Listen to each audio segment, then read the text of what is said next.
Okay, so another change that I have seen that has been added to the game since I left is the troops.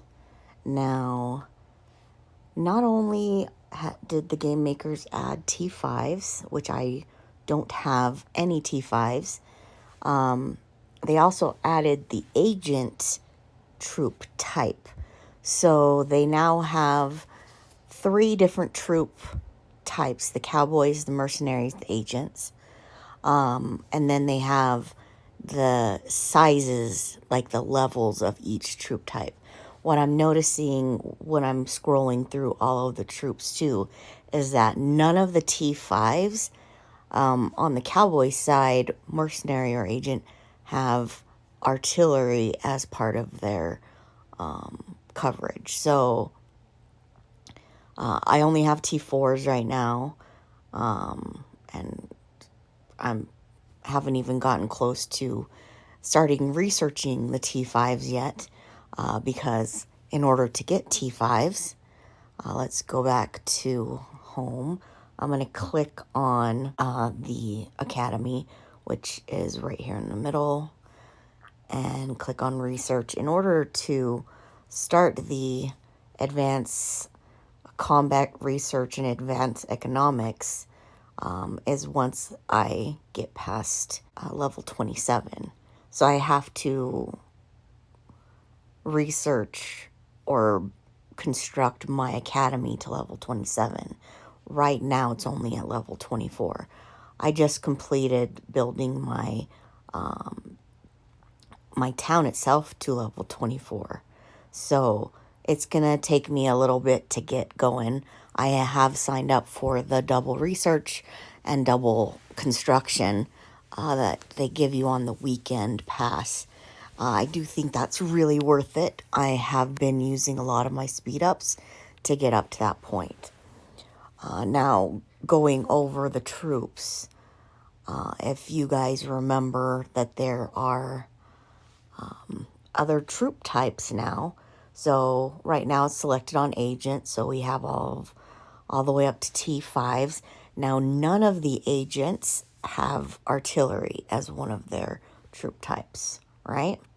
So they have the stoic inspector, which is infantry. Well, I'm just looking at T1s right now. Steadfast Hawkeye, which is range, and Nightmare Knight, which is cavalry. So they only have infantry, range, and cavalry on the agent side, as you can see, which is a nice breakdown as you scroll down. All of the infantry is going to be on the left, range in the middle, cavalry on the right. But you can tell them from their pictures when they have the little guns, they're the infantry. The big guns, the rifles, they are range. And as my sister who used to play the game, she would say the horsies. The people on the horses are the cavalry. So at least you can know at a quick glance when you're looking at the pictures. And in these instances, the background color also signifies what level the actual person is at, because I know a lot of people are visual.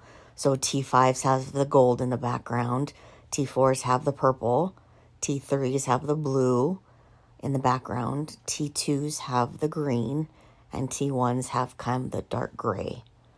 All right, then we have the mercenaries, and they have all the way up to the T5s, and I haven't researched up to T4s on the mercenary side, and they don't have artillery either. So the only group that has artillery is going to be the cowboys, although on the T5 level, there are no artillery. Okay, now at the very bottom, you see the troop restraint. And this also adds in what troop are strongest against the enemy's troops, and vice versa when you're looking at it. So cowboy will beat agent, agent will beat mercenary, mercenary will beat cowboy. All right, so I don't know if you guys have seen the previous one that I made. It was much more simple than this one, because we didn't have the agent and mercenary at the time that I made it. We just had the cowboy. I've been playing this game for not quite the 3 years it's been around, but almost close to when it started. And at that point, we only had cowboys. We didn't have the agents or mercenaries. So, as you can see, this is a breakdown of all of the different types of troops that we have, and then the breakdown of the infantry, like the agent, mercenary, cowboy in each. Now, I'm sure that this can be modified to be even more effective with, say, you scout someone and they have a lot of troops for the cowboy side, and what beats range? Well, cavalry beats range.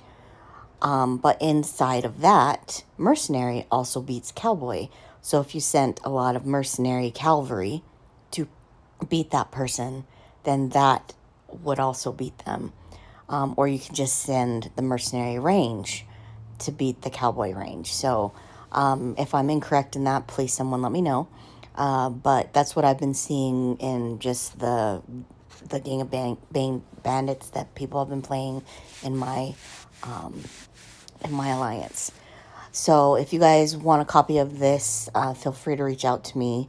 I'm in line, and I can email you if you want this as well. But I'm a very visual person, so this has helped me in understanding what we can use and what we can't when it comes to troops now, especially with the multiple troop types. So I definitely need this in order to understand what to send and what not to send. I think this is awesome. I think that this game has grown so much. Just looking at the state view here, going up to the world map up in the upper right hand corner, the thing that actually looks like a globe, and you click on that. Now I'm in state 20 right now, but if you go up and you just scroll and look around, I mean, look at how big the game is getting. Like, we have, I think if we scroll down, we can see the bigger.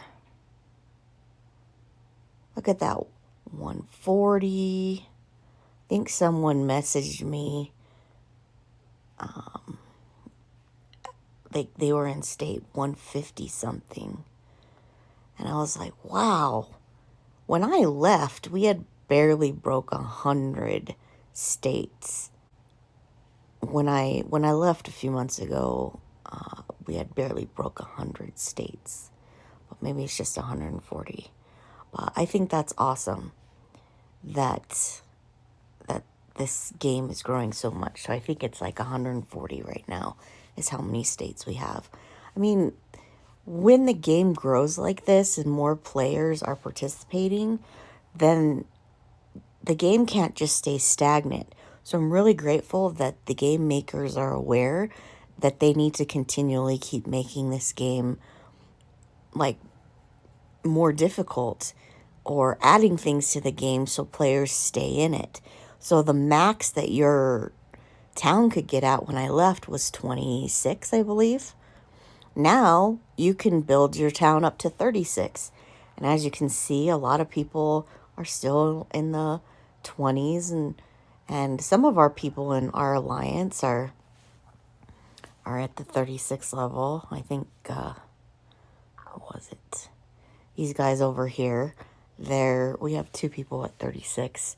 I mean, it's crazy, but when you click on them, they're at over 1 billion force, you know? So you gotta keep building, keep growing.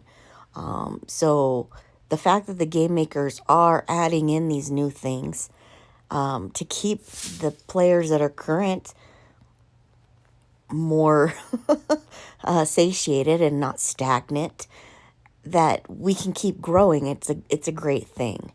And so I'm really excited that these new troop types have been changed. Not changed, but added.